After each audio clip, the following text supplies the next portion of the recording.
Hey, Michael. Hey, Got you on he called me this morning, Bill, who? and said make an announcement for Ryla. On Ryla? because he's not here. He's still in Washington. Okay, I was going to ask about that. I'll make sure I get you on there. Okay, great. And your teardown. Yeah, tear down. You betcha. Thank you, dear.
Welcome to the fabulous Las Vegas Rotary Club.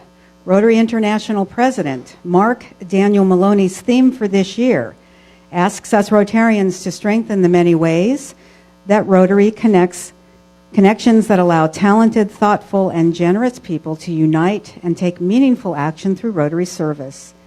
Our club demonstrates every day how we are living President Maloney's mission with our local and international service projects through unity, connections, and action. My name is Jacqueline Thornhill, and I am honored to serve as your 97th president of the greatest Rotary Club in the world.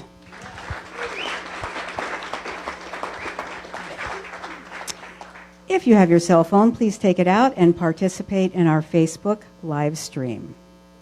On this day in TV history in 1977, the TV miniseries Roots began airing on ABC. The show was based on the Alex Haley novel. In music history in 1986, the first annual induction ceremony for the Rock and Roll Hall of Fame was held in New York City. And in U.S. president history, in 1973, President Nixon announced that an accord had been reached to end the Vietnam War. Quote of the day comes from comedian Will Rogers. Long ago, when men cursed and beat the ground with sticks, it was called witchcraft. Today, it's called golf. Our invocation will be led today by past President Jim Cole.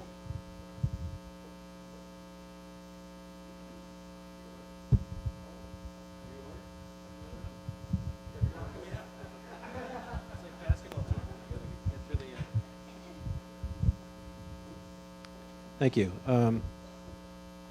As we gather here today as members of Rotary, we pray that we are ever mindful of opportunities to render our service to fellow citizens and to our community, keeping in mind always that the endearing values of our lives, exerting our efforts in those areas and on those things upon which future generations can build with confidence. Let us continue to strive to make a better world. We are thankful for this day that you have given us, for its blessings, its opportunities, and its challenges. We are mindful that we are blessed with such abundance that we will leave water and food on the table this afternoon while millions of people around the world struggle to provide their families with one, the other, or both. Amen. Thank you, past President Jim. Our song we led today by past President Michael Gordon.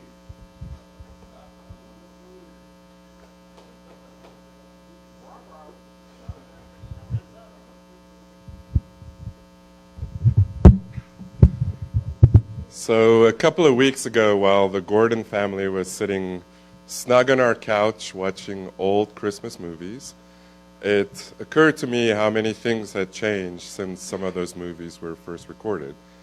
So I don't know about where you live, but in my house, we don't get dressed in tuxedos and ball gowns for regular dinner. We never hear the harmonica except when Jerry Engel plays it. And then I've never walked down the street where people just bust out in a choreographed dance scene and everybody knows all the steps, right? So I read this book over Christmas break from psychologist Daniel Pink. It says, When the Scientific Secrets of Perfect Timing. And he says one of the things that also disappeared from our cultural playbook is communal singing.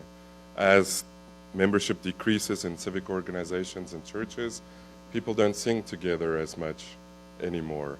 And he lists social, mental, and physical benefits of singing together.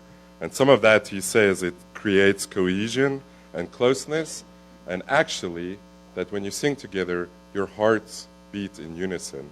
So he says, singing together makes us feel good, and feeling good helps a group's wheels turn more smoothly. Coordinating with others also makes us do good, and doing good enhances synchronization.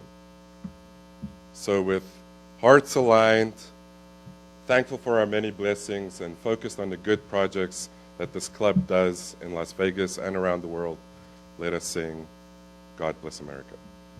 God bless America, land that I love.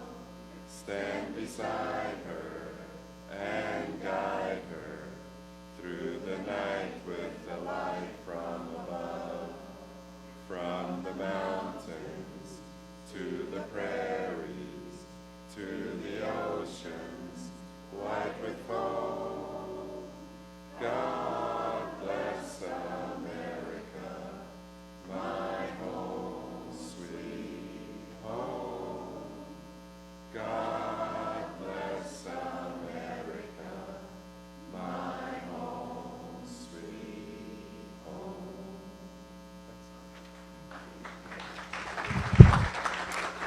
Thank you, Past President Michael. Please join me in the Pledge of Allegiance. I pledge allegiance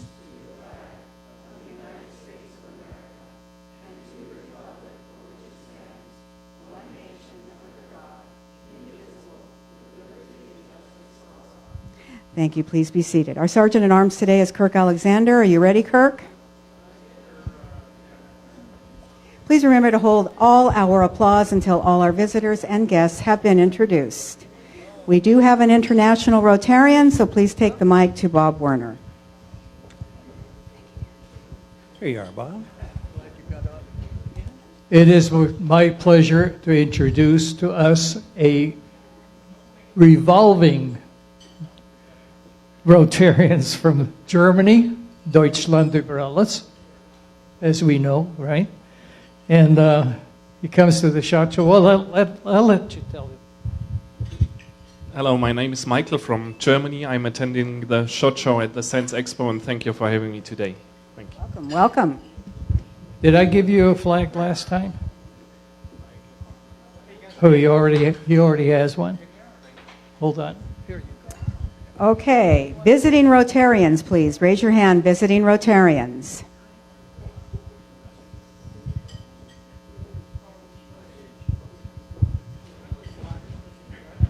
Good afternoon, Rotarians. My name is Russell Johnson. I'm District Governor-elect from District 5400, Idaho, and half of Oregon. Thank you. Welcome. Oh, very good. Other visiting Rotarians. Raise your hands, please. Visiting Rotarians. Guests of Rotarians. Please raise your hands. Guests of Rotarians.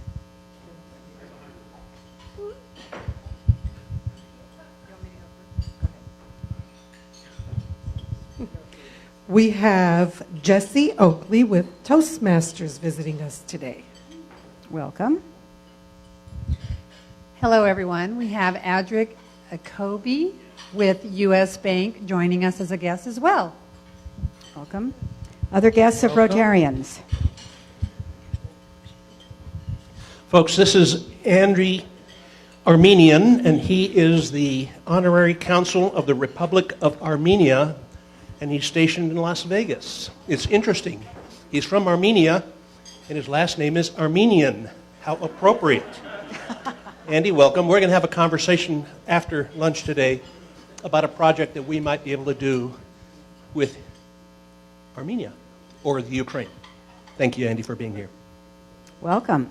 Other guests of Rotarians, please raise your hands.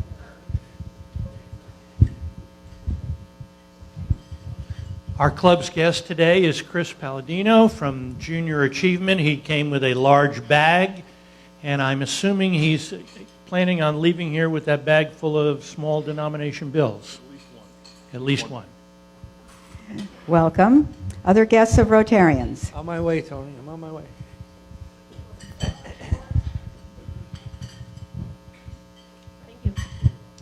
Good afternoon, everyone. Once again, we have Shantae here today. She is our Global Grant Scholarship recipient. She has already passed the district part of it. She now has to do her online application, and assuming approval, she will be going to Tel Aviv. Hello, everyone.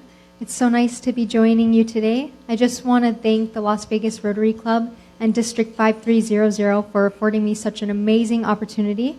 Hopefully this fall I will be starting at a master's program for conflict resolution and mediation at Tel Aviv University. I just want to thank you so much for such an amazing opportunity. Thank you, Shantae. Other guests of Rotarians? I'd like to introduce my head table, please. We have Marie Walsh, John Injame, and our speaker, Daniel Lyles, today. Let's welcome all of our visiting Rotarians and guests. I'd like to thank the Rotarians who helped out today. Set up was Kathy Mahan and Nikki Bates. Greeters were Val Hatley and Barbara Billitzer. Invocation, past President Jim Cole. Song, past President Michael Gordon. Teardown will be Michael Williams and Deborah Delanoy. Sergeant at Arms is Kirk Alexander. Our scribe is Tina Bishop. Our photographer, as always, past President Jim Tucker. Tickets, Marie Walsh and John Injame. All things technical, Kirk Holmes and Stu Lipoff. Facebook and Instagram, Aaron Overton. My announcements today, People of Action Campaign. It is one of our check boxes for the presidential citation, so please keep those coming in.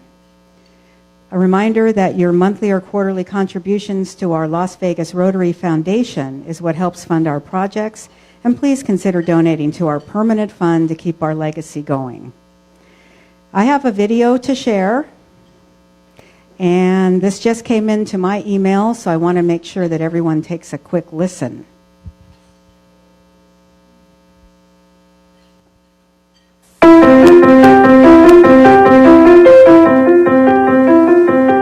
To Rotarians. That's the right one. That's the right one. I just haven't shown up here.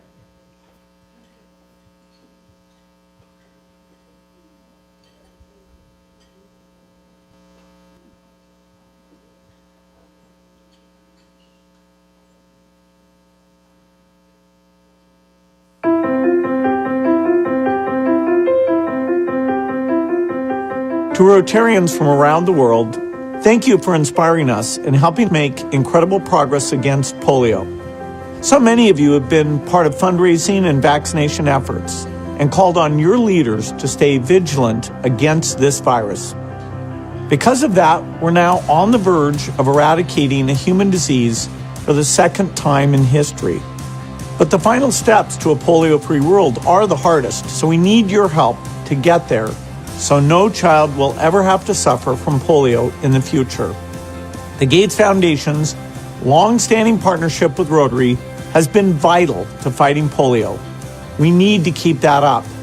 We're extending the Bill and Melinda Gates Foundation's 2-to-1 funding match with Rotary to help raise $150 million a year to protect children from polio. Together, we can make history. Together, we will end polio.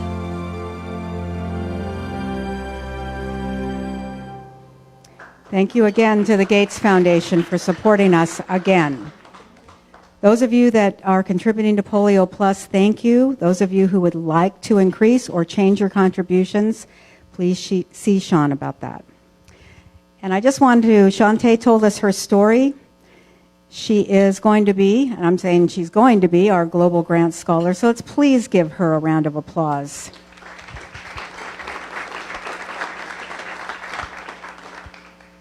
Reminder about the International Convention in Hawaii, June 6 through 10. District Conference and Assembly registration is open. It will fill up fast, as it is the Pasadena Club's 100th anniversary, May 1st through 3rd. We have one business card ad available in the wheel. If you're interested in buying that, it'll be prorated till the end of the year. Please see Sean about that. And something I just received in the email yesterday. Received an email from Oksana Chupa by way of Helen Babalina. They were ladies that were in our Ukraine delegation last October. Oksana is now the charter president of the new Rotary Club of Kiev in Ukraine. We had a nice effect on her.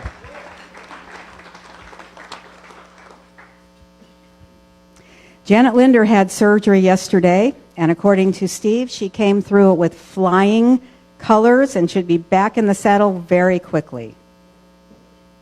Please remember to recycle your wheels and tickets, and please keep the Green Book moving so everyone can get to it. We have a lot of things in there we'd like to get sign-ups for.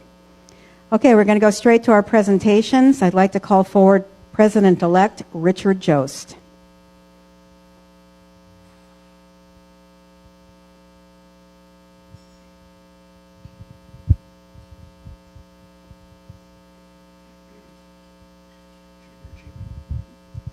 And Chris, if you could come on up.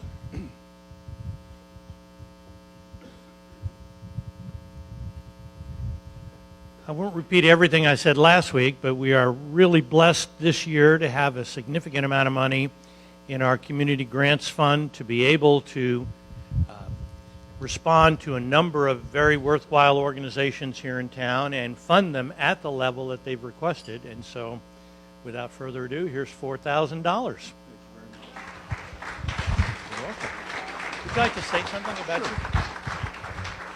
So first I'd like to say on behalf of Junior Achievement Southern Nevada, this amount of money goes a long way for us. We service up to about 40,000 kids a year teaching financial literacy and job readiness. This amount of money helps us not only keep the doors open, but will actually allow us to expand those programs and hopefully next year hit about 10,000 kids more. So we really appreciate this sponsorship and this partnership, and we look forward to a long relationship with this Rotary Club. And Chris, if any of the older children in this group wanted to learn more about financial literacy, where would they come? Well, here's a great opportunity because we're always looking for volunteers as well. So a great way to learn our program is to come volunteer. So we have a couple different programs that you're able to come to our website, volunteer for, come into our schools. We were just talking at the table. One of my favorite classes is second grade, and when I first taught it, having a degree, reading the program or reading the curriculum, going, "Oh, I didn't know that." Glad I learned it before I went into the class. So you get to hear real decent or real interesting perspectives from these small kids, and they will teach you a little bit more about your own financial literacy as well. Thank you. If you haven't visited Finance Park, it is amazing. Please go over there and check it out since we now sponsor one of the classrooms. I'd like to call forward Tony Kern, please, for a special presentation about our new international project.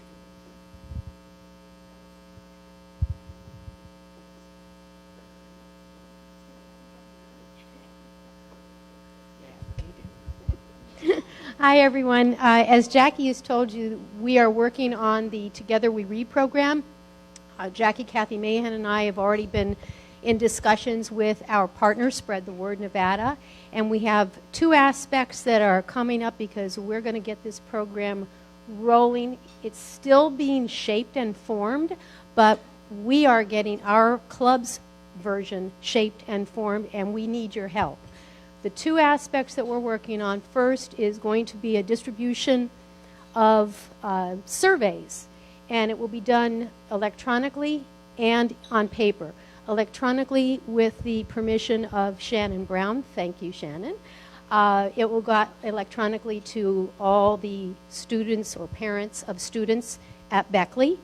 And on the hard copy, with the help of Marie and John at the forefront on Breakfast with Books on February 14th, we need to make sure we have enough of our members attending because we will be handing out surveys to those people, we will be retrieving them the same day. So it's a lot of people to kind of corral. It's the adults that we're dealing with. And so I will like to get as many people as we can, not only with the plea that Marie makes for Breakfast with Books attendance, but to stay on and make sure we have enough people. For example, we would be putting 2 to 4 people at the exit door, so as those parents are coming out, we're grabbing and retrieving them, because in that way we're going to be able to find our source for potential participants in the program with family literacy. It's a way of getting the parents and the children together and enhancing the ability for the parents to get those parents to get those children from 0 to 5 to learn how to read. And that's important. The second part of it is actually implementing the program. What we will be doing is we are going to have a training session. It will be by a person from a group that we will be selecting that will be training people to train. So it's training the trainers. You don't have to have an education certificate or background. You just have to be willing to participate and help. It will be a one-day training. It will be a matter of explaining basically how the curriculum will work, a way of explaining how we will be doing things with the parents. We will then also at the same time be taking from the survey results. We will be selecting the participants. We hope to have somewhere between 5 and 10 families participate. And once again, with Shannon's support and participation, as well as with Spread the Word, we will be able to use the Mentor Center at Beckley in the morning, and we haven't figured out exactly the schedule, but it's going to be 1 to 2 times a week for not more than really an hour to an hour and a half maximum of interacting and doing the training with the parents and the students. That will run no more than 3, maximum 4 weeks. Then that's done. We will have the test results by the evaluation of the participants, both pre and post.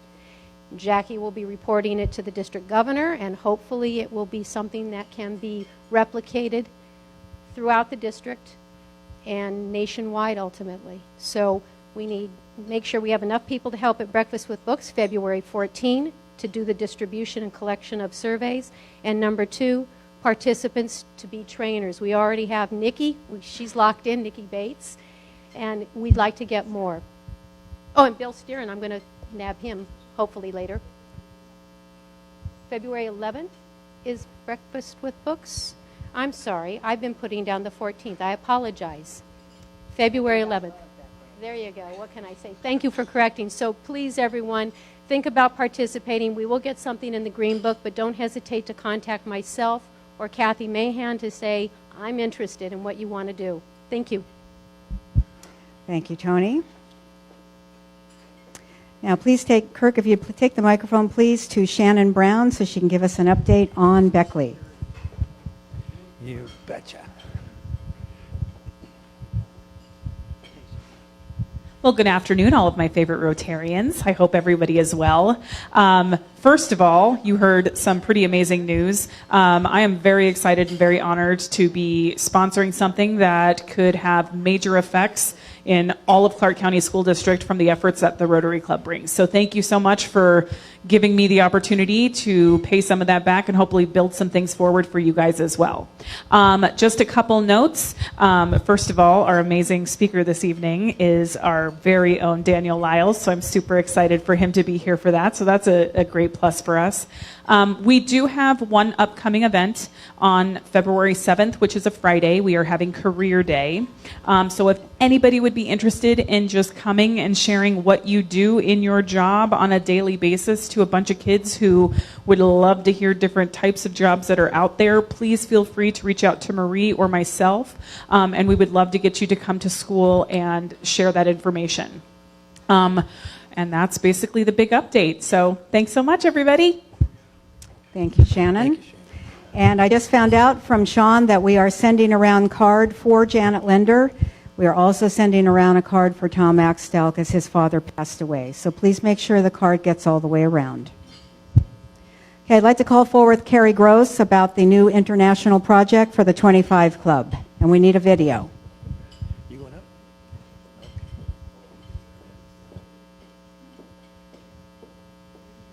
Thank you, President Jackie. Myself and the 25 Club would like to, I have an intro, introduce to you our international project helping the victims of child sex trafficking. We chose the charity's Destiny Rescue as our way to help in this fight. Our goal is to raise $3,000 to rescue and rehabilitate these young victims. I'm showing you a promo video of what they do and how important and the impacts that they make in these children's lives.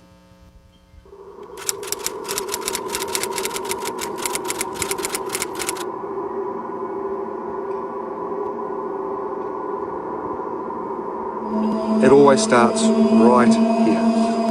Poverty and need. This is the place where most traffickers go, pick women, brought it here in the city and sold to prostitution. This is just a small village. There's 22 families, and 100% of the families here are either dealing drugs or using drugs or a combination of the two. Even the parents would really bring their children to prostitution so that they can eat 3 times a day. I know that's an uncomfortable thing to hear, but I want you to imagine how uncomfortable this precious little child must be feeling right now as they're being forced to do things that children shouldn't even know exist. As my team and I go into these brothels looking for underage girls to help out, I know we all dream of a time that we'll go in and not be able to find young children, but that's not the case today. There are so many young children trapped in the sex industry. Part of our role is to be a voice, but also take the risks and be the ones that go in, find them, and get them out at whatever it costs. All of our guys, we're passionate about getting these kids out. We are prepared to die for this. We've had guns pulled, we've had guns shot, we've had people show guns, we've had death threats. I just know that if it was one of my girls, I'd do anything. And if it was one of your kids, how far would you want me to push? What wouldn't you be willing to do to get your girls out?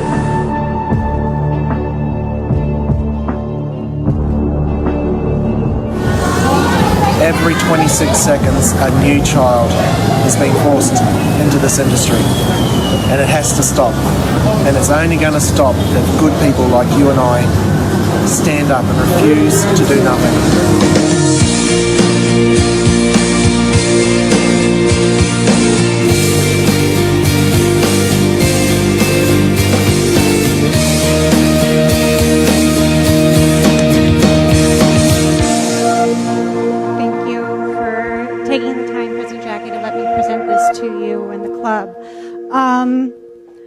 Trafficking of children is an industry that is just not in Southeast Asia. It is here in Nevada.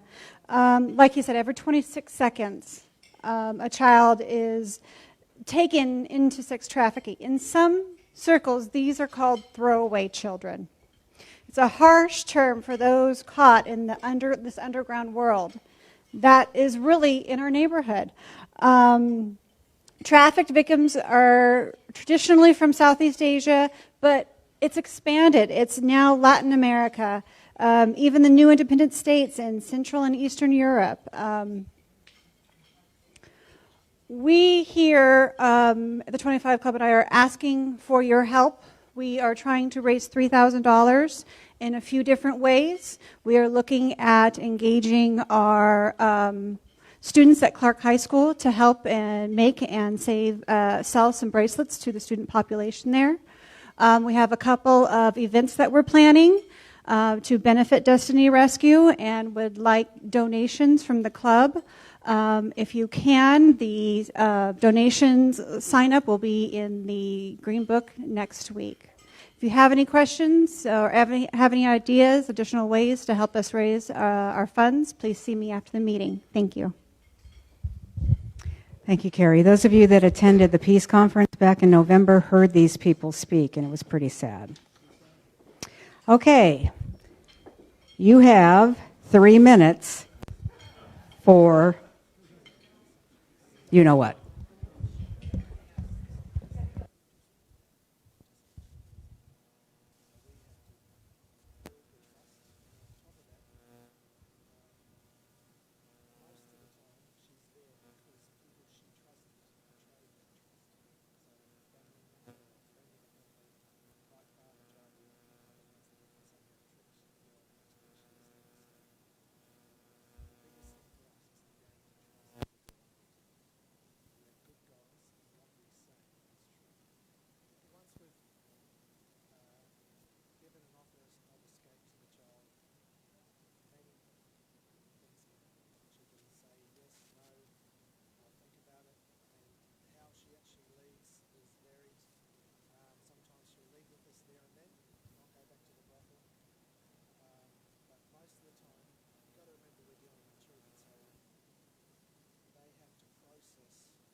Time's up. Kirk, are you ready? I'm here. The SAA. We know you're ready. Yes. Please take the microphone to Carrie Gross, please, for 25 Club graduation announcement. I tried to Everyone, do this before. please. Announcements time. Hello. Shh. I'll take your mic now, thanks. 29th, 25 Club graduation. So that's next week. Yeah. So please, it is open to everybody. Come celebrate the 4 members that are graduating and into the main club and wish their success on everything that they participate in. It's at McFadden's from 6 to 7:30-ish. So please sign up in the Green Book. So far we have about 15 to 16 people attending and would hope to have you all. Thank you. And there's a correction. It is the 29th, not the 25th that's printed in the wheel, okay? 29. Okay. All right, please take the microphone to, and by the way, little birdie just sent me a little note and said to say hello to past President Marianne Avnet, who is watching on Facebook. Hi, Marianne. Hi, Marianne. Let's see, I think Howie's on there and one other person, but I erased the text already. Hello, guys and gals. Okay, please take the microphone to Marie Walsh about our upcoming Breakfast with Books. Thank you, President Jackie. As was just told, February 11th, Breakfast with Books. The Green Book is going around for you people to sign. We'd love to have a good showing, as we always do. And I'd just like to make mention that today is National Reading Day. So if you have any children that you come across today, either read to them or have them read to you. Thank you. Marie, it must be some jewelry or something that you're wearing that causes that reverb. It's the radio inner cavity of a tooth. Okay, I just want to let you know that Melanie is not here today, but I'm making the announcement that the foundation match is underway until the end of the year. So if you'd like to get your first Paul Harris or increase a level, please see us. We'll match up to 50%. That's up to $500. Just call Melanie or Sean, and they'll let you know how much money you need to contribute and how much points that the club will also match with, so you can get a Paul Harris. Please take the microphone to past President-elect Richard Jost about our annual fundraiser.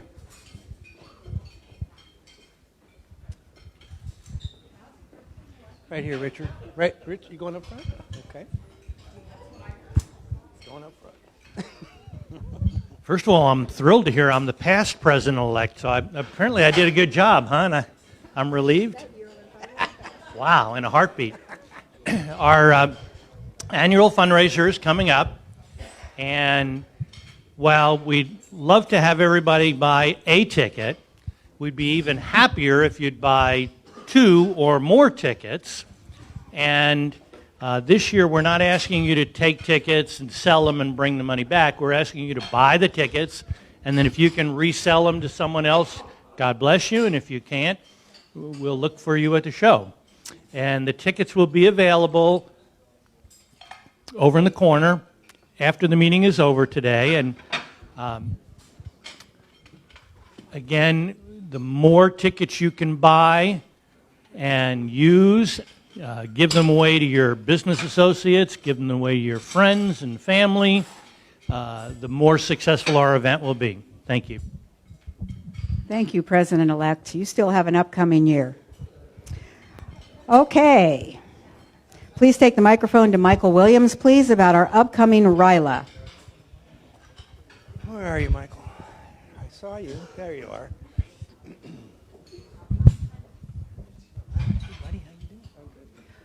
Coming up in February, we always do this RILA thing, and it's where we have 11th graders go for a leadership camp up in the Big Bear area in LA area. And what we're going to do this year, we have room for 15 students, taking them mostly from Clark High School. But if you have any relatives or friends or cousin, whatever, Rotary people come first. please let Bill Houghton know. He's taking care of all the paperwork, or let me know as well, and I can forward this on to Bill Houghton. So that'll be in February.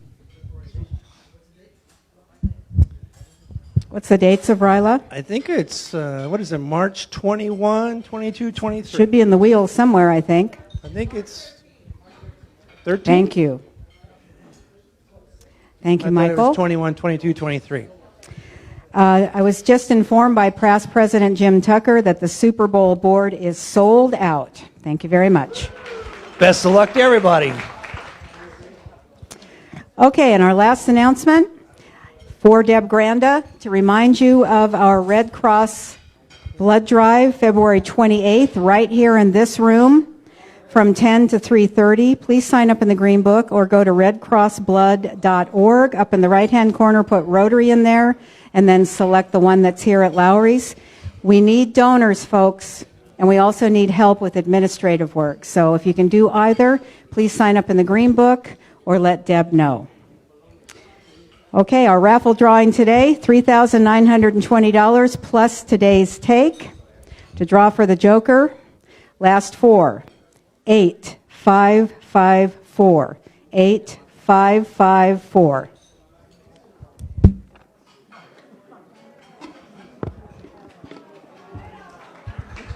Come on up, Val.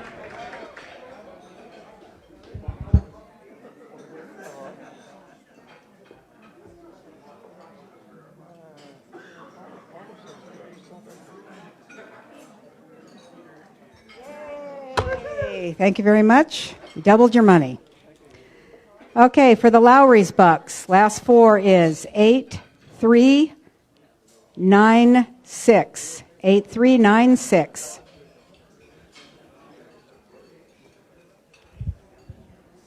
Mr. Bob Werner. Hold them up high. Got it. I trust you. I do. Okay. All right, I'd like to invite Marie Walsh forward, please, to announce and introduce our speaker.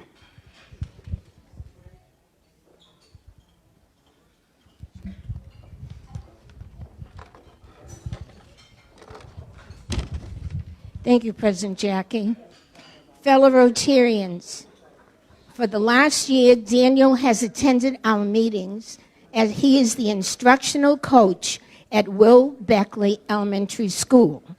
Daniel was the recipient of the Rotary Ambassadorial Scholarship in 2011-2012, which is now known as the Global Grant Scholarship.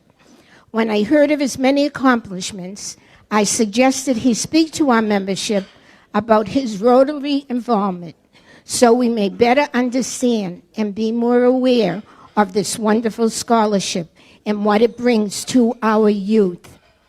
Please help me. His bio is in the wheel, and I'd like you all to read it because it is quite impressive. I am honored and proud to introduce to you Daniel Lyles.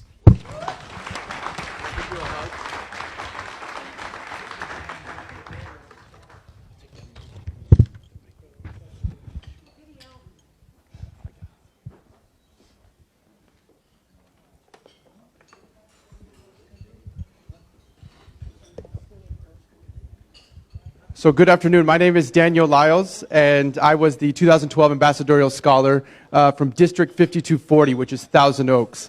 I'm also currently an instructional coach at Will Beckley Elementary School.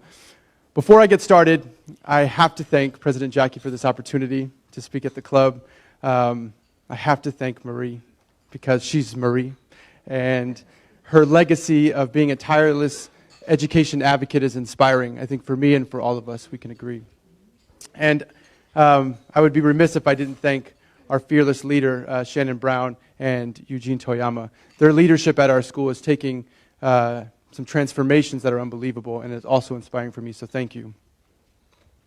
So I was asked today to talk a little bit about the Ambassadorial Scholarship, the components that are there, and my experience in India. it really has three components when I went through it in 2012, and it's pretty similar to the Global Grant Scholarship that's happening now. The investment from Rotary is $30,000. And with that investment, they ask you to be an ambassador of goodwill. They ask you to participate in postgraduate academic study related to one of the 6 areas of Rotary's focus. And my district required that I did a humanitarian project with the funding that they provided.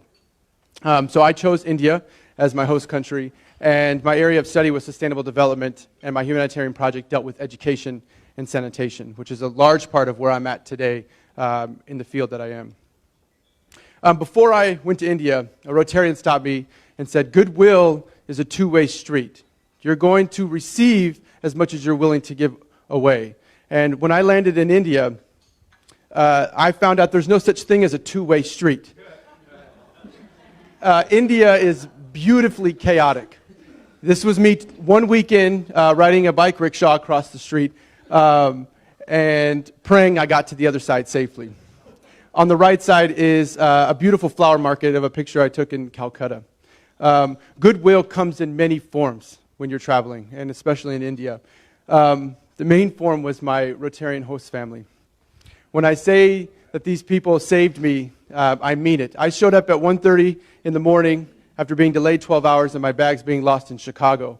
They picked me up from the airport and they said, you can stay as long as you need and we'll feed you as long as you need to be fed.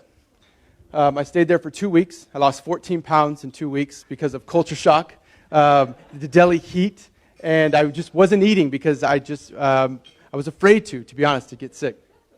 But don't worry, I've gained it all back, and I'll tell you how in a minute. Once I found my own place, they made me call them every Sunday to check in, to make sure I was okay. And if I didn't call, they sent their driver over to my house to make sure I was still there. They became like family to me. And it's not unlike my relationship with Rotarians all over the world that I have. Goodwill also came from speaking at clubs. I had the opportunity to speak over 20 different clubs. And the exchange of ideas and thoughts and fellowship was a form of goodwill that was unexpected and still happens today. Some of those relationships happened informally. I had the opportunity to meet the Rotary International President, Kalyan Banerjee, and we had a great conversation about the future of Rotary and how youth play a pivotal role in that future. I'm glad we showed that video earlier of the Gates Foundation because one of the most powerful experiences that I had was on the multiple polio vaccination missions that we went on. There's a moment when a parent brings their child to you, to the clinic, in hoping that you can help cure them or hoping that you can help prevent a disease that wreaks havoc on bodies of children. And I'll never forget these moments. Goodwill is also about embracing new culture and being open to new experiences, like seeing sights that you've only dreamt of seeing or riding animals that you've never dreamt of that you were going to ride in the middle of a desert. Celebrating new religious traditions and festivals. On the right was Holi, which is a celebration of spring. And what I didn't know was that part of that is having these wonderful balls of colored powder and mixed with water thrown in the air and sometimes directly at your face to celebrate this beautiful spring. On the left is Diwali, Festival of Lights. My host family invited me to their private ceremony at their home. It was very intimate, it was very personal, and they allowed me to light some of their candles. So I lived on the third story of a family home, a Jain family home, and after 4 or 5 months I got to know them pretty well, so well that they invited me to their daughter's wedding, which I learned a very important lesson about Indian time at that wedding. The invitation said 6 p.m. And so we got ready. That's my wonderful wife, Blythe, and we arrived promptly at 6 p.m. to nobody. No one was there except the people still setting up the wedding. So we sat and waited for 3 hours. At one point we considered just helping them set up because we didn't know what else to do. And eventually they came, and we learned a very valuable lesson that you always show up 3 hours past whatever time you're told. Part of embracing culture is riding like the locals do. This is called an auto, or what became known as a near-death experience machine, because they weave in and out of traffic, and if your arms and legs aren't in, you might lose one. But this is where I learned how to negotiate. I will forever be grateful to the Ottawalas for teaching me that every price is negotiable. And that was a wonderful experience because a negotiation is a game. And at the end of that game, you become friends. And I had to ride every day 12 miles to my school in an auto. And I ended up negotiating a little bit of an Uber situation where they would pick me up every day at the same spot. So that was a wonderful part. I told you I gained 14 pounds back, and this is how I did it. This is called Ladoo. Ladoo is a sugary, gelatinous sugar ball of goodness. And I found it early on, and I ended up giving it as every gift I had, so I could also participate in eating it with the people I gave it to. But it was delightful and it was delicious. Goodwill is embracing new friends. I went to a school that was comprised of all Indians. I was the only non-Indian at the school, so I had the opportunity to invite them over for get-togethers and gatherings. And we also went into the field together for about 2 weeks to a remote village and did some community mapping. And then goodwill comes at unexpected moments. I love coffee. You should know that about me. And I find and I frequent coffee shops wherever I go. It's a creature comfort. There was a coffee shop right down the street from where I lived. And after going there for 3 to 4 months, it got to the point where they would just hand me what I wanted to have right when I walked in. What you should know about this coffee shop is that everyone was deaf that worked there, except for the manager. They had visuals that you could point to so you could order. One day when I was sitting there completing some work for school, some tourists walked in that were loud, but that was okay. They went up to the counter and they asked for the Wi-Fi password. What they didn't know is that there was no Wi-Fi at this cafe. So the person behind the counter kind of gestured towards her ears, and there was a miscommunication, so they asked again, do you have the Wi-Fi password? I only need the Wi-Fi password. Person behind the counter gestured, pointed to the sign, and there's some confusion happening. And then I could see where this is going. The tourist looked at the person behind the counter and said, what are you, deaf? I need the Wi-Fi password, that's it. So those are those moments where you're faced with a situation and you know you can try to handle it. And so I decided to get up and politely go over to them and say, hey, actually there's no Wi-Fi down the street. There's a great coffee shop you can go to. So they were on their way. I sat back down, and about 5 minutes after that, the employee came over and set this on my table. And I must have been at table 17. No words were exchanged, just a smile and a thank you.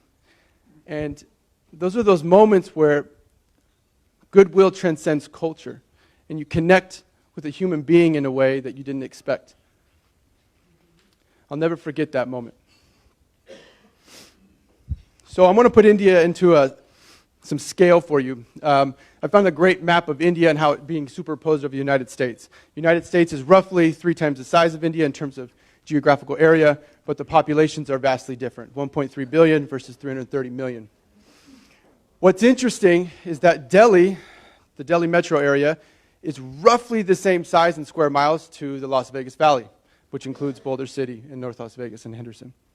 But the populations are vastly different, 18 million versus about 2.3 million and rising. So it's crowded in Delhi. And the scale of issues that you're facing is overwhelming. So being asked to do a humanitarian project, I had a hard time figuring out where to start. And it took me a long time, but I came up with 3 things I wanted to start with. I wanted to start local. So our local Rotary Club that I was sponsoring me had an educational and vocational center in the largest slum colony in Delhi. So I latched onto that because that's where my skill set was at the time. I knew I had to start small. I had only 12 months and a certain amount of money, and I couldn't create a whole new school, so I worked within one. That meant just me cleaning at first and making the space happy and safe and clean as possible for the women and the children that were there. And then I had to start gently. That meant showing up 4 days, 5 days a week, so that my face was less of a stranger, but more of someone that was familiar, and I knew it weren't going away. This is a well-known quote. What's interesting after reflecting about my experience is, although you can shake the world in gentle ways, you often don't expect to get shook back. And the learning that took place at the Kusumpur Community Center was tremendous. The Rotary Club had set up a beautiful center for women to learn new trades and for children of preschool up to early elementary to learn new skills. They had a positive presence in the community already, which is one reason why I wanted to join in and build on top of that. But the center was facing multiple structural and sanitary needs, as well as the community. Right outside of the center, a water truck would come twice a week. I realized this after a few months, that these jugs would be lined up twice a week, and I didn't know why. I brought in a friend to help me translate, and I realized that this is the only chance that week that these women have to get water for cooking, cleaning, and washing. Inevitably, there was more jugs than water. So arguments would happen all the time. And you would see women walk away with half-filled jugs or not filled at all. There was also sanitation issues. There wasn't a working latrine that I saw when I was there. It was open sewage lines, and it often ran out into pooled areas that children had access to. I didn't see any playing in it, but had access, which we know is a breeding ground for polio. The Community Center Phase 1 project for me was fixing the structure, inside and outside, cleaning it up, replastering some of the walls, and looking towards repainting the outside. But what I also found out after months being there is that some of the children and women weren't coming because they didn't feel safe. Oftentimes, livestock or people who weren't supposed to be there would walk straight in because there wasn't a safety fence. So we got that built. And then there were sanitation issues. There was nowhere to go to the restroom close by, except for outside in the open. And so these were the restrooms, but they didn't have locks, and you could see right in, and they were starting to overflow. So I was able to contract through Rotary some local workers, and we got it cleaned out, we got them rebuilt, and then the inside ventilated. We started here with the restrooms, and we ended here. We got them locked, we got them private, and we got them emptied, which kept the children and women there longer and for more of the time.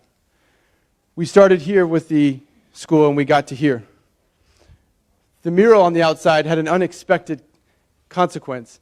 It brought smiles to people's faces that I didn't see before. It was welcoming. It felt safe, which allowed more women and more children to come more often.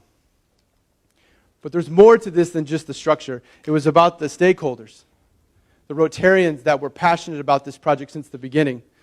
My host Rotarian is right next to me. He was a past district governor, and he's also the chair of the South Asia Committee for the World Health Organization, vital in helping to end polio in India. But more important than these people was the celebration that we had with the children and the women and the teachers. These were some of the teachers and the director of the school. And these were the students that we helped serve. This experience directly impacted what I do today. Rotary directly impacted how I chose to live my life and go forward. I can't thank Rotary enough for that. So coming home was a bit of a culture shock, to say the least. I came back to Las Vegas, luckily, because I applied for Teach for America, and they sent me to Las Vegas, where I had graduated from in Clark County. And I've been reconnected with Rotary in a way that was unexpected. 2 years ago, I was feeling I needed to rekindle this relationship, so I sought out Will Beckley. Cheryl was my first administrator, and I met Shannon, and I interviewed, and they offered me the position. And being here has allowed me to take the ideals that you've instilled in me and be able to serve the educators and students that we serve at Beckley. It's about investing in the next generation. We took this picture while in the field. These children worked all day and went to school at night in the dark with a lantern. What you're doing at Will Beckley is no small thing. Today's young people at our school are tomorrow's Rotarians. You have the opportunity to instill in them what it means to live service above self. They may not realize it now, but as they grow up, the wheel is going to seem familiar to them. I was in India. I couldn't read anything, but I saw a wheel, and I knew that was a safe place to go. They're going to hear the name Rotary, and they're like, I think I remember hearing that name when I was in elementary school. What is that about? And then you catch them in Rotaract and Interact. You have the power to nurture an entire generation of Rotarians. And I urge you to keep doing what you're doing, because it made a difference for me. Thank you.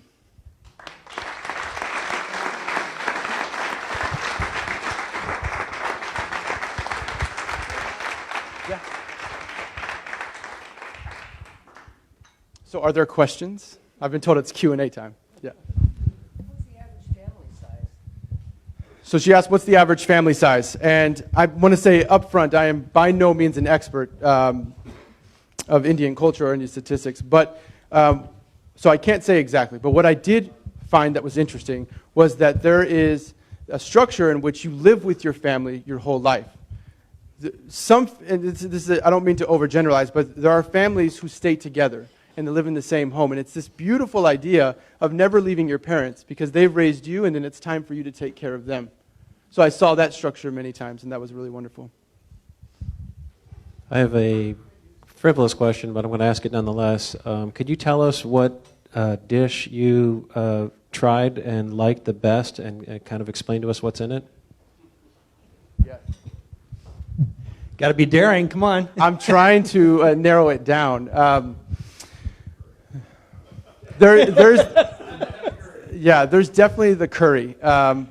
What I loved the most was something called paneer. You can't find it much here. My wife learned to make it. She took some cooking classes while she was there. But it's this wonderful, like, cheese, curdled milk situation that when it goes into anything, it becomes delicious. It can go with curry. It can go with any type of sauce, and I missed that. But there's a richness to the spices. In North India, food isn't too spicy like in South India, so it's more about the flavor. So paneer mixed with a really rich sauce is what I miss.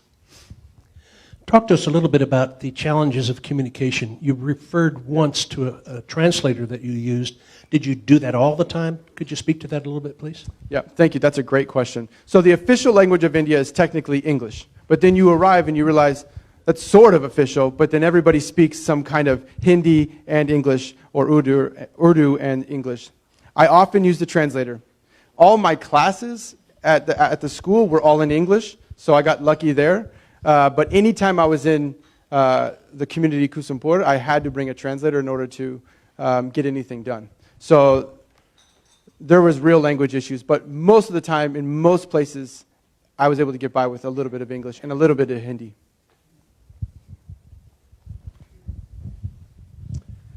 Yes, Rose? So I have a question about the food. Yes. Because I have a lot of Indian clients, and anytime I'd go to their home to sign paperwork, they'd always treat me with a meal first, right? It's always food first, and then you talk business. And the spice level started very low and escalated. So where on that scale are you with the spices from 1 to 10? Well, I looked at my principal because right before winter break, we had a spice sauce challenge, and I miserably failed about halfway through, and I ended in tears. So I'd like to say I'm a solid 5, but I'm like a cautious 2, I think. Daniel, you said that India is 1/3 the size of the United States, with a population of 1.3 billion, which is 4 times the United States. I know China had its restrictions. I think China has raised all its restrictions. What about the population growth? Is it exploding, or is it going to just stay at 1.3 billion? That's a question I would love to know the answer to. And I know China had recently opened it up. India, I hadn't heard of any restrictions on family growth or population growth. So the short answer is I don't know, but I would love to find out. I'm sorry I don't know more about that. Marie? Daniel, you built this wonderful center. Do you know of any other centers that were built after you left? I know that the Rotary Club I was attached to has just recently opened an eye clinic, and now they're starting to provide free procedures for cataracts and helping people who have issues. But on top of that, I don't know what's happened in the center, if there's been multiple centers built in that colony. I've heard, I just was reading last week that the Delhi Development Authority, the DDA, is starting to raise all of the slum colonies and move out the people to other areas. Because this, what I didn't tell you is this community is directly backed up to one of the wealthiest communities in Delhi. And this is something that you face in India. The stark juxtaposition of the most dire poverty you've ever witnessed, with some of the most intense wealth you've ever seen, physically next to each other. And reconciling that in your mind was hard and tough. So this was right behind the airport and right behind the richest community in Delhi. So the Development Authority is starting to move these communities out. The problem is there's 60,000 people, and where are you going to put 60,000 people? Hey, Daniel, over here. So tell us about your beautiful, wonderful, sainted wife who's following you around these things you do. Thank you for asking that. She's pregnant right now, and we're Congratulations.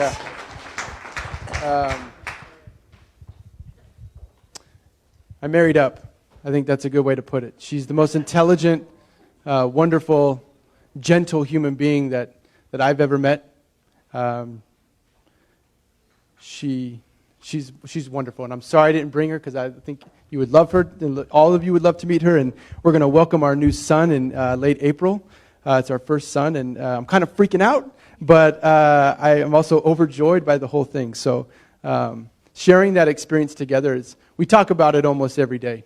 The fact that we were able to go together and experience all of that with one another is something that we can't wait to share with our son. So thank you for asking that. Right here. We got another one right here, Daniel. I was curious, can you tell us a little bit about the markets and bazaars in India? I understand they're really incredible. Absolutely incredible. And there's a market for everything, and you have your favorite market.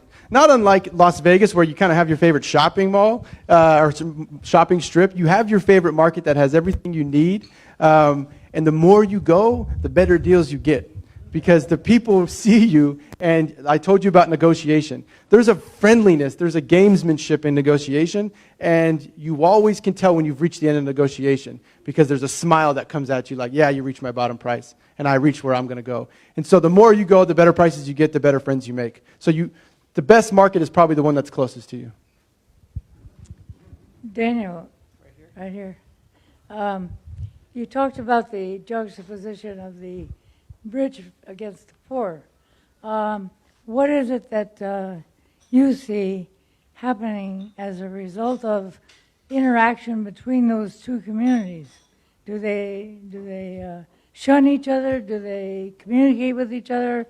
Tell me a little about that.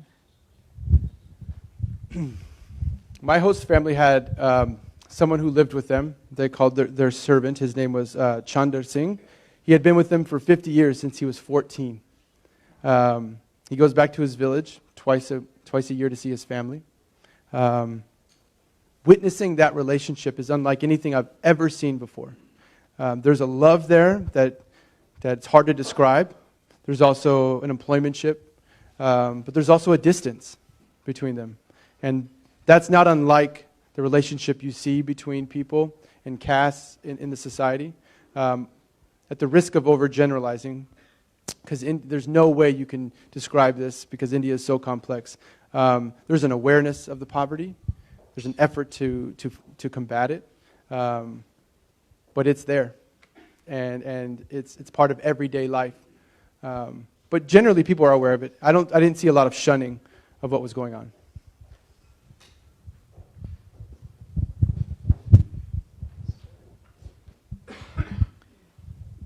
Is there any place in town that you eat at now, Indian food, that represents the kind of food that you had? Yeah, oh my gosh. So one right up the street.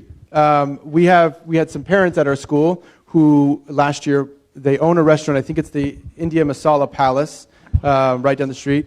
And they brought their food, and I was immediately transported, which doesn't happen often. I was right back where I was in India. So yeah, that's the one that I would recommend the most. That's been closest. I think it's just half a mile down the street by Maryland. Yeah. And the other thing was, were you ever exposed to any Ayurvedic medicine? It's being revived in the United States. It's some of the classes from ancient 5,000 years ago. Health is being taught at Harvard Medical School now. Did you get your pulse read by a Vaidya or anything like that? I did not have that experience. My host family had, both of their sons were doctors in the United States, gastroenterologists. So I think they stayed more on the western side there, but I didn't experience that. Daniel, can you talk about any experience you might have had with the religious friction in the country between the Muslims, the Hindus, the Christians? It's very prevalent now. I'm trying to think if I witnessed anything explicitly with Hindus and Muslims. We talked more about that theoretically in class. I can talk about my own experience. My host family was Sikh, and Sikh men are turbaned. I didn't realize the conditioning I had walking into India and seeing turbaned men, because the images of turbaned men that I've had were different than the men that I've met. And reconciling that and having to break that down and understand that a turban doesn't signal one thing or another. It's a human being that we need to get to know. And getting to know my host family in that way was powerful, because it unhoused some presuppositions that I held that I didn't know I had. So I can speak to that experience, yeah. Any other questions?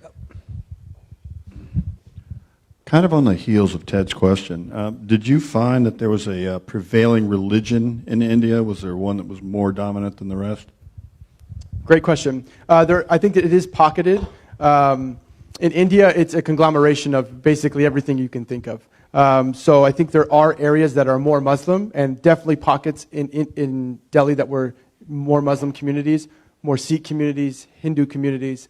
But it's pretty cosmopolitan. Interestingly, my host family came from the Pakistan side of India before partition. They had to leave Pakistan because of the partition. So that was an interesting religious history that they were able to tell me about. So we know that South Africa is the current rugby world champions. Let me just remind you all of that. But did you get to see the World Cup winning Indian cricket team at all? Unfortunately, I did not. I watched them on television a lot with my host family, but I didn't see them in person. I have a question. Before going on your trip, did you ever attend RILA? I did not. I came to Rotary through a college professor who's now the president of the Thousand Oaks Club. He tapped me on the shoulder one day and he said, "Hey, there's something I'd like to tell you about." And 2 years later, that's where I was. But prior to that, my dad had attended Rotary meetings as a pastor and given many different speeches, and had attended as a Rotarian for a while. Registration closes next Saturday, the 1st of February. I thought that was coming. Well, thank you for your time, and I appreciate it.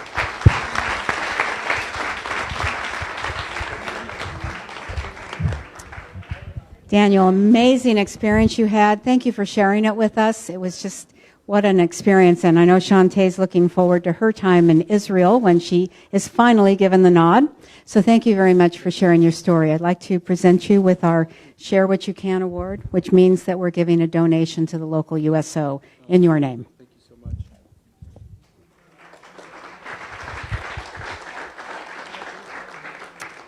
In the words of a woman I most admire, Amelia Earhart, no kind action ever stops with itself.